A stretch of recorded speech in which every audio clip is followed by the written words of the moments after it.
Ladies and gentlemen, from the Target Truck Studios in Detroit, Michigan, this is Target Trucks 1987 with Jordan Rose. Thank you. Thank you. Thank you very much. Thank you. That's very nice. Welcome to Target Trucks. Now, in today's program, we're going to talk about some very special trucks and some very special people. Recreational buyers. And these people buy a lot of trucks. But I got to tell you, these are no-nonsense truckers. Now, when they come in, they're not going to settle for any shallow claims or fancy slogans. They want the details. They want hard facts. They're not an easy sale.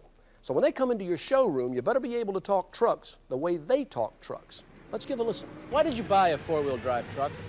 I like to have the ability to choose the type of terrain I want to drive on, whether it's sand, mud, two-tracking, whatever be the case, and have the security of knowing I can make it. Well, what gives you that security? The performance of the vehicle, the components that it's made up of. Like what? I think it's important to have strong axles, good solid gears in the rear, and the proper gear for your tire size, and a nice tire selection with shocks. You want it to look good, but if it doesn't perform, it's not worth much. If I did it over, I'd look for different things. I'd look to get more things installed at the factory due to cost, mostly.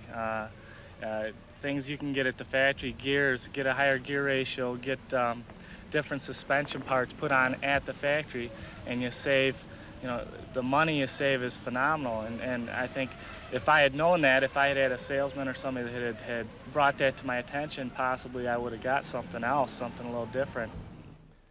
Now, these people are serious about their trucks. Now, their idea of fun is performance. Now, I know a lot of you probably don't think much about performance when you think of trucks. But to these people, performance components are just as important as they are to a sports car enthusiast. So to kind of take a look and understand what they're looking for in a four-wheel drive vehicle, let's start and go from the ground up. Now, I've got a sampling of tires here off of an S10 Blazer. Now, this is just a sampling because on an S10 Blazer, there are like 8 different choices of tires. On the S10 pickup, there are like 13 different choices of tires. And there are over 30 different choices of tires on the full-size pickups. But this will give you an idea of some of the differences that we're talking about. Now, first is the P195. Now, this is a good tire for on-road use. Now, this is standard on your two-wheel drive S10 models. But this tire, what we're talking about here now, we're talking about off-road people. So this on-road tire, we don't really need it. Get rid of that one, okay? Now, we come to the P205s. I've got 2 of these here. Wheel them out, and I'll show you. We've got an all-season tread over here. And then we've got an on-road, off-road tread over here. Now, these tires, again, they're excellent tires for people that drive in some rough weather and that occasionally go off-road. But again, these tires are just not right for the people that we're talking about here. So let's get rid of those babies. Okay, now we come to the P235. This is the tire for the people that we're talking about. Now, this is a steel-belted radial. Take a look at the tread. It's over 2 inches wider than the P195. Now, this is toothier grip on this particular tread, which helps for loose dirt, sand, gravel, snow, any off-road conditions. This tire is the perfect tire for these people that spend 50% of their time on-road, 50% of their time off-road. Now, you'll also notice it's a larger tire, which means on your vehicle it helps you get a little better ground clearance. Let's take a look. Let's look up at the monitors there.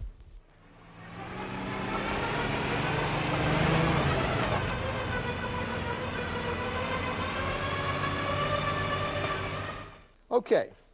Now, you can see where those P235s, they really do a job as far as helping your ground clearance. But the heart of every four-wheel drive vehicle is the four-wheel drive system. Now, here we have a four-wheel drive system off of an S10. It's called InstaTrack, and it's standard. Now, this is a transfer case, front drive shaft to the differential, the front differential up here. Now, watch what happens. It's going to be a nice little demonstration for you. We're going to put this on, and here we are. We're going down the road now in two-wheel drive, okay? Now, watch what happens when I shift this lever.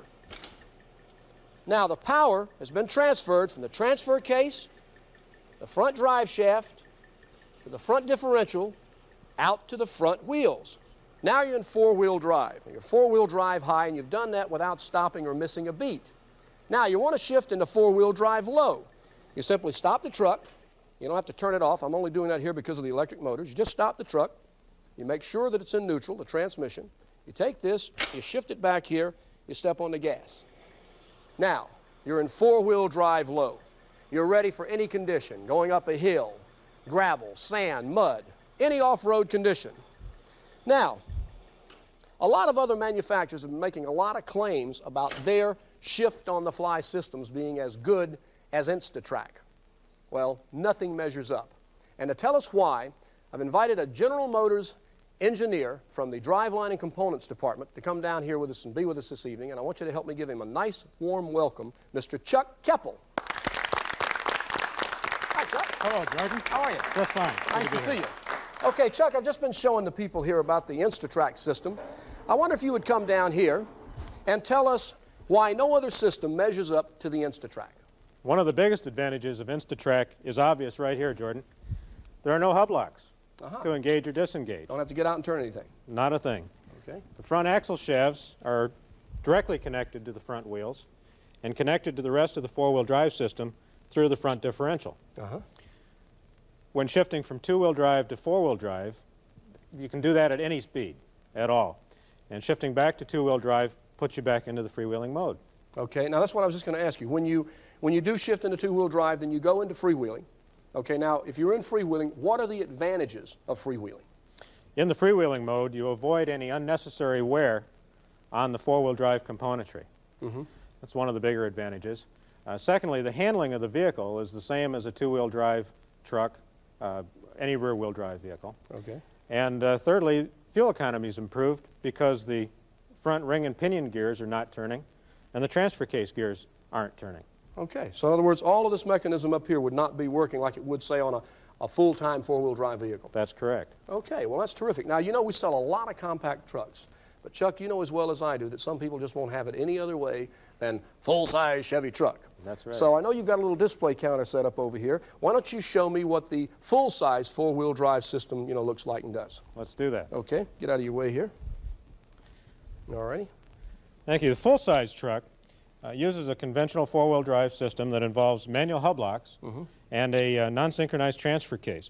As you can tell, in this mode, we're in the freewheeling mode. Right. The hub is unlocked and the wheel is free to turn without being connected to the axle shaft. Okay. In order to go into four-wheel drive, you get out of the vehicle and turn each of the front hub locks to the engaged position. Okay. Then when you shift the transfer case into four-wheel drive, the drive shaft turning will turn the axle shaft, complete the shift within the hub lock, and you're in four-wheel drive. Okay. Now, how do you go back into two-wheel drive? Shift back into two-wheel drive, stop the truck, get out, turn each of the knobs on each side, and you're back in freewheeling. Okay, so then you're freewheeling again once you do that. That's right. Okay, now, what's the difference, say, in this hub that you brought for me and this one over here? Let me get this out of your way. Some of us are just a little bit lazy and like the convenience of not having to get out of the truck to shift the hub locks. Okay. This is an automatic hub lock system and allows you to shift with the synchronized transfer case that comes with it into four-wheel drive from any speed up to 25 miles per hour. Okay. When you shift into four-wheel drive, the axle shaft turns a camming device within the hub lock and engages the hub. Once it's engaged, it's the same condition as a manual hub lock is. It allows you to have engine braking and drive. Okay. Now, how do you get this one back into two-wheel drive? Well, that's pretty easy, too. Okay. Stop the truck, shift into two-wheel drive, back up about 10 feet, and as you do, the hub lock disengages. And you're back in freewheeling. Okay. Well, that's terrific. Look, Chuck, I want to thank you for taking the time to come down here. It's a terrific demonstration and bringing these hubs for us, and I just really appreciate it. Thank you for very having much. me. Let's have a nice hand for Chuck Keppel. Terrific. Thank you. That's great. Okay. Now, let's take a look at the guts, the bone and the muscle of the vehicle, okay? Now, Chevy offers an off-road package in their S10s. It's actually an off-road chassis package in their S10s, and I want to point out some of the features it has because it has a lot of terrific features. In addition to the P235s, it has, you come here, it's got heavy-duty torsion bars right here. These heavy-duty torsion bars go from this lower control arm back to this cross member back here. Now, these heavy-duty torsion arms, what they do, these torsion bars, what they do is they twist and they turn and they help you soak up all of the kind of the jolts and the bumps that you'll get when you're doing some heavy-duty off-roading. And believe me, off-roading, the torsion bars, the heavy-duty torsion bars are worth their weight in gold. Now, we move up here and we take a look at the shocks. Now these are Delco Bilstein gas pressurized shocks. Now these shocks are specifically made to take that tremendous up and down jolting that you get when you're doing a lot of off-roading as they call it. Now, regular shocks, from all of that tremendous jolts going up and down, constantly working up and down, they can become aerated, which means they get these tiny little air bubbles in there and they totally lose their effectiveness. It's not any good at all. Now the Delco Bilstein gas pressurized shocks, you won't have that problem. They're made to take that jolting and that pounding that you have from off-road. Now, I want to ask you people, don't say anything, just raise your hands. How many of you out there know what this is? Ooh, well, got one hand there. Okay, now I'm going to tell you, the people that come in to your showroom to buy these trucks, they can tell you what this is. This is a heavy-duty jounce bumper. Let me show you what it does. This jounce bumper goes right down here. Now, it's on the left and the right side, of course. It's on both sides. And what it does is it keeps the lower control arm from coming up and banging into the frame, which would give a heck of a joke to your passengers inside. Just jolt them real hard in there. So that's what it does. It absorbs that jolt that you would get from the lower control arm up to the frame. That's what that does. Now let's move around to the front here. And I want to take a look. This is your heavy-duty stabilizer bar right up here in front. Now this heavy-duty stabilizer bar is well named because it does stabilize the ride of the vehicle. Now what that does is that in turns, in hard turns, it helps control body lean. Now here you've got tow hooks right up here in the front. You've got tow hooks. Now that's in case you run across a friend in a ditch that doesn't own an S10. Hook him up there and pull him right out. Now here you've got protective shields, a skid plate underneath the front differential. Come around over on this side, back here, and see we have protective shield here underneath your transfer case, and you also have another shield that would be underneath your fuel tank, a skid pad. Now that's a complete team. Now you combine that with a tough Chevy ladder type frame and these variable rate leaf springs that are in the rear, and you've got a package that's unsurpassed in the industry. Performance. You've got performance here that people who know about four-wheeling know exactly what you're talking about. Now, similar features are available as either standard or optional equipment on full-size 4x4 Chevy trucks. Now, as Chuck was telling us a minute ago, as there are differences in four-wheel drive systems, there are also differences in full-size suspensions. We've got a little diagram here. If you want to look up there at your monitors, you can see this is of a four-wheel drive full-size Chevy truck. Now, instead of torsion bars, this has reverse arch tapered leaf springs in the front. Now, on your full-size Chevy 10 and 20 models, you can get, they have available front quad shocks. Now the front quad shocks, what they do is they help control power hop in the front wheels, and they help with traction as far as keeping those wheels in contact with the ground. Now let's talk just for a minute about corrosion. Everybody's concerned about that. All Chevy trucks have outstanding corrosion protection. Now what they do is they have extensive use of two-sided galvanized steel and zinc-rich primers and even more, because this guy is not going to be stopped or held up by some little old bitty mud hole. Now another thing he doesn't want to do in there is he doesn't want to get stuck. He doesn't want to have a loss of traction and be stuck in that mud hole. So one thing that he is not going to do without is a locking rear differential. Now without a locking differential, one of the rear wheels can lose traction in slippery conditions. A locking rear differential causes both wheels to lock up, providing positive drive to both rear wheels instead of just one. But it only locks up at speeds under 20 miles per hour. Now that's to prevent rear axle steering on slippery surfaces at higher speeds. And you can get it on every Chevy 4x4 except Big Dually, where the dual rear wheels perform much the same function. Now we've given a lot of time in this program to off-road truckers, but no review of serious recreational trucks would be complete without a look at another kind of trucker, people who haul trailers.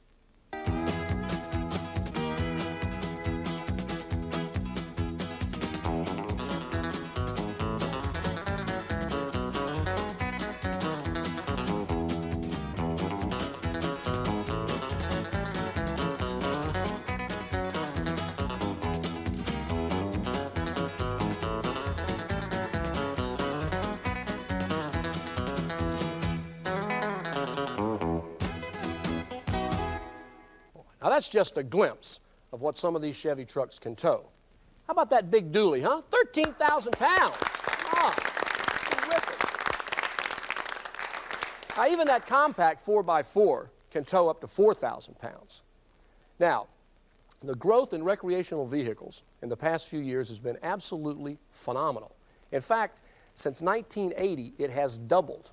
So it's no surprise that 1 out of every 6 vehicles that you see on the road has some type of a permanently attached trailer hitch. Unfortunately, a lot of vehicles that are sold to tow a truck or a trailer are not equipped to do the job. Listen to this man. A couple of years ago, I bought a vehicle from this salesman who told me I'd have no trouble at all hauling my camper. Well, I told him my trailer was over 7,000 pounds, but he told me the truck could tow a lot more than that. Well, I'm in the Rockies, halfway to Yellowstone with my family, and I gotta pull over every 5 minutes to let people pass. The thing just didn't have enough engine. I mean, the suspension was way too soft. The rear end was almost dragging. Wasn't exactly one of the high points of our vacation. Now that's a shame. Now, for that man, for his next truck, should he ever buy a next truck, to do the job for him, the proper job, it's going to have to be properly equipped. And there's a lot more to it than just slapping a trailer hitch on the back of the truck. Because trailering vehicles, they're under a lot of stress, whether they're running down in the desert one day or flat ground, and then the next day they're up in the mountains. And when they're up in the mountains, they have literally, they're towing in the mountains, they've got literally thousands of pounds of weight pulling in the opposite direction. Now, Chevy trucks are made for this kind of work. With our strong ladder-type frames, our rear springs, our rear-wheel drive, they're made to do these kinds of jobs. But in order for them to do the jobs properly, they have to be properly equipped so that they can tow their maximum weight. Now, you want to do that with your customers. Go to your trailering guide. Now, your trailering guide is going to help you. It's going to show you how to set these trucks up, how to properly spec a truck for a customer. I'm going to show you how easy it is to use the trailering guide. I've got a blow-up here. This is from page 10. Right here, this is from page 10 now. This is on the Suburban. Now, let's take this gentleman right here. Say he came in. You know his vehicle already. It's over 7,000 pounds. That's what he said. His camper was over 7,000 pounds. Trace along the top up here. You see 6,000, 8,000. Well, you've got to look under 8,000 because his vehicle is over 7,000 pounds. Now, you follow down this list, you'll see things in black lettering and red lettering. Now, wherever things are in the red lettering, that is a required option. Now, that's a required option, folks. That's different than just an option. That means in order for that truck to do the job that it should do, those options are required so that truck can do the proper job. You follow down and you see things like your cooler, your engine oil, your transmission oil, which is all under the cooler. You follow over, you see it's in red, required option. Tell your customer, in fact, strongly recommend to your customer that he take those required options so his truck can do the proper job.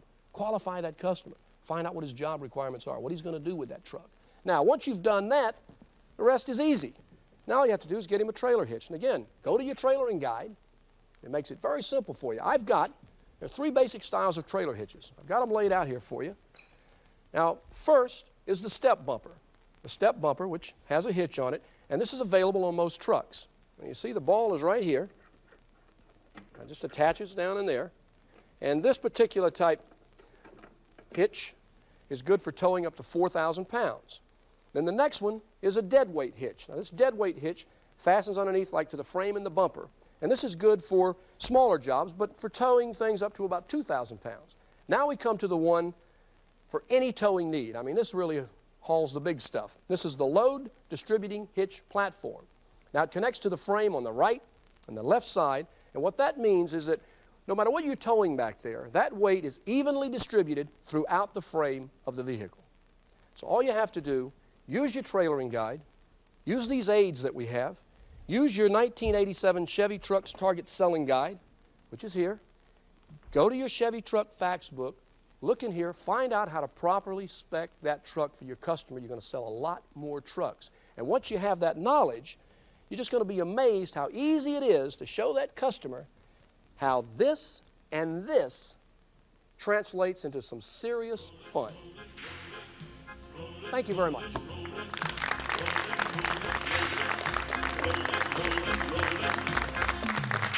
Rolling, rolling, rolling. Anywhere they're going, those Chevy trucks keep rolling with pride. On or off the road, four-wheeling, freedom is the feeling that goes with that great Chevy ride. Load 'em up, hit the road, hitch 'em up, get away. Trucking with Chevy pride. Get 'em in, take a look, spec 'em out, rig 'em out. Trucking with Chevy pride. Rollin', rollin', rollin', rollin'.